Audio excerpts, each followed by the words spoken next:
¿Las autoridades mexicanas creen que habrá o no habrá continuación del TLC? ¿Cómo le impacta a usted en su bolsillo algo que parece tan abstracto como este asunto de los aranceles al aluminio y al acero por parte de Estados Unidos?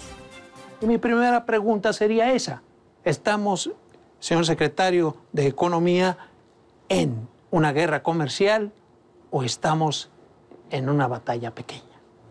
Mira, la única manera de describir el estatus es que dentro de una negociación que nos ha llevado por año y 4 meses extendiendo la voluntad de modernizar el Acuerdo de Libre Comercio de América del Norte, habiendo iniciado, como tú sabes, de un augurio muy malo. Todo el mundo decía después de que el 21 de enero del 17, como primera acción que hizo el presidente Trump ejecutiva, fue salirse del TPP, las apuestas eran altísimas para que el siguiente acto era salirse del Tratado de Libre Comercio de América del Norte, porque no nos queda duda que ha sido muy consistente en calificarlo desde antes que entrara a la política, de que en su impresión no era un tratado que fuera beneficioso para Estados Unidos.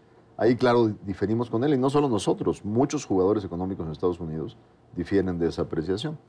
Pero independientemente de eso, se ha logrado mantenerse en una mesa de diálogo que se formalizó el 16 de agosto del 17 y que nos llevó a 7 rondas de negociación, yendo a una reunión ministerial que le llamamos la permanente porque duró varias semanas, con un intento de cerrar realmente esta negociación.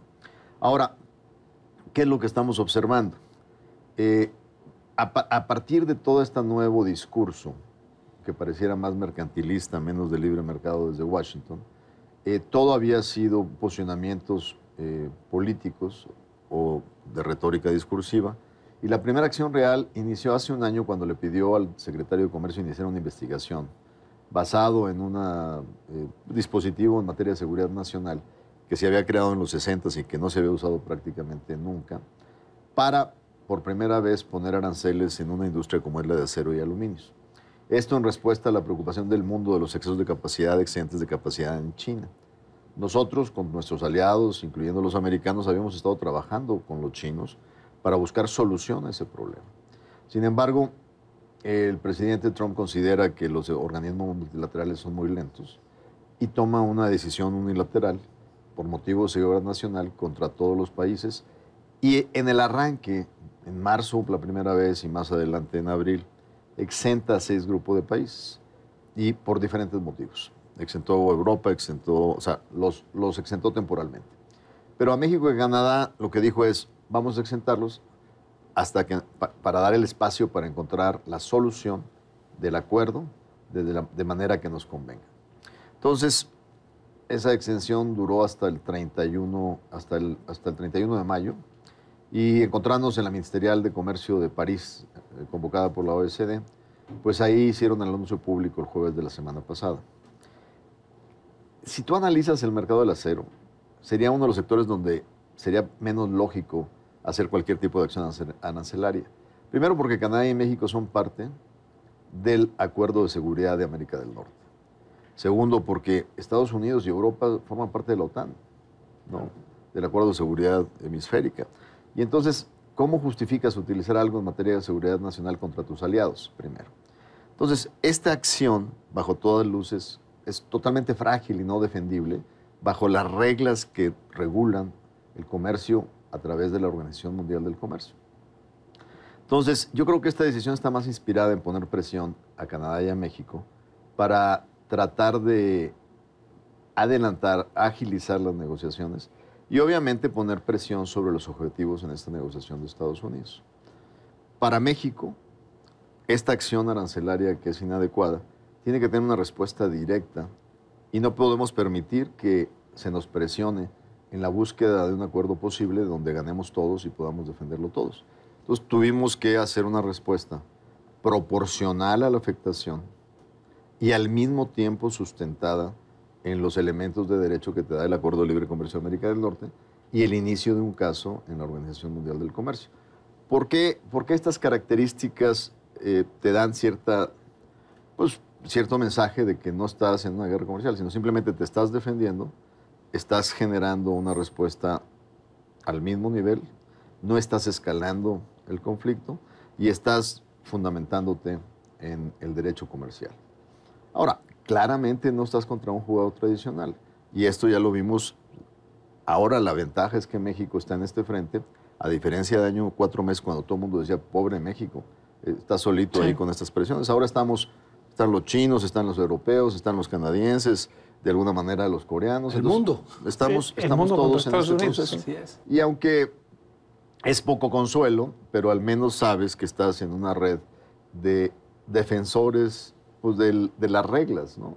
Y de que si viola... Entonces, si no observamos las reglas, precisamente por eso el mundo se organizó por reglas, para evitar justamente las reglas comerciales y compensar el poder de las potencias versus las economías emergentes para que el mundo se abra y pueda evolucionar.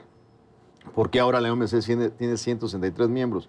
Bueno, porque tiene certidumbre que hay un respeto de las reglas del juego. Hay un árbitro. Hay un árbitro. ¿Qué repercusiones podría tener un consumidor como Rubén, un consumidor como los señores que están aquí? Bueno, en primer lugar, el primer efecto lo mides en función de tu capacidad de exportación. Cuando se le imponen aranceles del 25% a nuestras exportaciones de cemento a Estados Unidos, pues entonces se vuelve menos competitivo los señores que producen estructuras, por ejemplo, para exportar a Estados Unidos. Los señores que producen tubería para exportar a Estados Unidos para los proyectos de petroleros de Texas. Entonces vas a ver un efecto de donde tienen que buscar nuevos mercados y tienen que aguantar sus niveles productivos que consideraban pues 2.000 millones o 2.400 millones de exportación a Estados Unidos. Ahora, también de allá para acá ellos nos exportan y de hecho son superavitarios, por eso no se entiende la acción. Nosotros compramos más acero, somos el comprador número 2 a nivel mundial de acero americano. Ahora, en esa acción nosotros sí tenemos que ser muy cuidadosos y sí tenemos que pensar en los impactos en la competitividad de las industrias que utilizan acero y pensar también en el consumidor y en el impacto inflacionario. Por eso nuestras medidas fueron diversificadas. Solo 50 fracciones arancelarias en acero fueron utilizadas, 16 en agropecuarios, 4 en productos industriales y 1 en aluminio. El criterio, el menor impacto inflacionario posible. Que aquello en el cual pongamos aranceles tiene fuentes alternativas de oferta. Por ejemplo, incluimos piernas de cerdo deshuesadas y con hueso, congeladas y descongeladas, que es un producto muy importante que viene de Estados Unidos para la industria del embutido. ¿Qué hicimos ahí? Abrimos automáticamente con el decreto un cupo para poderlas importar de Europa y exentarlas de aranceles, de tal manera que la industria no sufra el impacto de un encarecimiento del 20% en el insumo. ¿Tenemos aliados en Estados Unidos? Muchos aliados. Muchos. Yo te diría, Pancho, que durante mucho tiempo esta negociación nos ha demostrado que durante 20 años estuvo adormilado el sistema de apoyo al tratado. Muy adormilado. Los que se han beneficiado, trabajadores, grupos industriales, agricultores, nunca habían salido tan fuerte a la defensa como lo han hecho en este último año. Pensamos que iba a durar siempre. El TLC fue una carretera que se hizo en el año 94 y nunca se repavimentó. Secretario, ¿y el tratado va a salir? O sea, el TLC se va a mantener. Primero, la primera pregunta, Rubén, que yo sí creo que es importante. ¿Hay una garantía al 100% que habrá TLC? Nadie te lo puede garantizar porque sería no entender la impredictibilidad de la toma de decisiones en Washington. El escenario es un escenario complicado. En Washington hay muchos frentes abiertos en materia comercial. Yo diría que por la importancia que tiene el tratado para los grupos que han apoyado políticamente al presidente Trump, tiene posibilidades de mantenerse, pero sigue habiendo una complejidad para que haya la flexibilidad de las posiciones para encontrar la ruta que nos sirva a todos. Y ahí sí tiene razón. Las posibilidades de que esto ocurra entre este momento y antes de la elección intermedia estadounidense, que es el 7 de noviembre, existe una posibilidad importante de encontrarlo. Y es una posibilidad que creo que de alguna manera ayudaría a muchos de los jugadores. Primero, ¿por qué ayudaría a la administración en Washington? Porque le pueden demostrar a sus electores que tienen un entregable donde el presidente Trump cumplió con fortalecer la generación de empleos en la industria manufacturera en América del Norte. Nosotros podemos también decir que un TLC modernizado mejora la certidumbre, abre sectores importantes, comercio electrónico, energía, etcétera. Y claramente en el caso mexicano sería procesado por un nuevo Senado y tendrías un presidente electo ya en México que yo creo que de ser un tratado que sea defendible, le interesaría tenerlo antes de llegar a la presidencia. ¿Quién quiere llegar el 1 de diciembre a asumir la banda presidencial con un tema abierto de esta naturaleza donde apenas está claramente tomando las riendas del país? Con un cambio de gobierno aquí en México, ¿qué riesgos ves o qué ventajas verías en todo caso? Lo que han expresado todos los candidatos, a excepción de algunos matices, algunos diciendo, no, tienen que ser más duros, más contestatarios, otros han dicho, dejen de negociar, ya déjenlo a los que vamos apenas a entrar. Yo creo que esos posicionamientos han sido más para la porra, o sea, para la parte electoral mediática, para la campaña.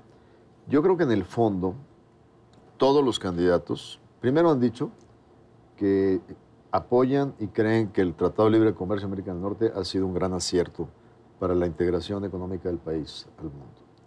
2, y han dicho que apoyan los esfuerzos en el proceso de negociación. Y casi todos han dicho que México cuenta con un buen equipo técnico en este proceso. Dicho esto, lo que sí te puedo yo decir es que el éxito en una negociación comercial depende solo parcialmente de la calidad de los negociadores. Quien abre los espacios de diálogo y de entendimiento es el líder del país. El presidente Peña es el que define claramente cómo se dibuja la línea de respeto, cómo se definen los espacios, cómo no se gancha con bravuconerías, pero si tú analizas las llamadas telefónicas disponibles, verás que el objetivo es claro, no se engancha y marca la raya del respeto y la dignidad nacional, pero al mismo tiempo le deja a los negociadores un espacio abierto para buscar una solución. Si el líder del país no tiene esa visión y se va por el gancho fácil de los insultos y de la bravuconería y de lo que es el ser patriotero o no ser patriota, y lo que va a pasar es que no te deja espacio para la negociación. Entonces, la claridad y la visión del presidente de México es fundamental. Y quien vaya a tomar la batuta, primero le interesaría que esto quedara resuelto, pero si no queda resuelto, la calidad de ese líder va a ser fundamental para conducir el proceso. Su talento. Pues con eso nos vamos. Se nos terminó el programa. Te agradecemos mucho que hayas estado aquí con nosotros, mi socio Rubén Cortés y yo. Me da mucho gusto volverte a ver. Gracias. Después de aquellos tiempos en la cámara. Y usted lo sabe, la cita aquí en ADN 40 desde la trinchera. Próximo miércoles, 22:45 horas. Lo esperamos el cubano y yo. Hasta la próxima. Suerte, secretario. Gracias. Socio.